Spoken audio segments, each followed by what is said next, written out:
All right, guys, today I want to do a quick unboxing and review on my Mother's Day, or it can be just gift for moms. It doesn't have to be necessarily for Mother's Day. It could be for its mom, so you can get them gifts whenever, but birthdays, Christmas. It's a canvas. It's customized.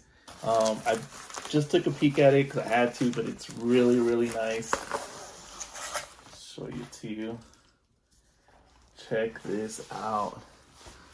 It says, "Mommy, to the world, you are one person.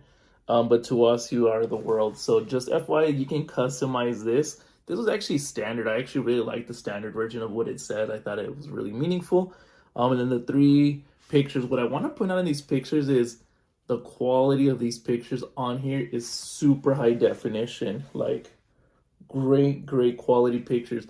Like I was so surprised how crystal clear it looked on here. So I got the 18 by 12. They do make them in different sizes and different styles. But it is really, really nice. I'll show you the back piece of how well it's put together. Sometimes you'll see this and it's like everything's not lined up. Like it is so clean and lined up. So I do really, really like that. And it also comes with a way for you to mount it on the wall. And then the last thing I did want to show, it's actually water resistant as well. Do that. Drop it off right there. Nothing on there and nothing on here. So if you're looking for a good gift for your mom, like I said, not just Mother's Day, it can be Christmas, just because it's mom, right? So we got to take care of them anyway. I highly recommend getting it here. Like I said, you can customize all this. The quality is just top notch. Highly recommend, definitely a 10 out of 10.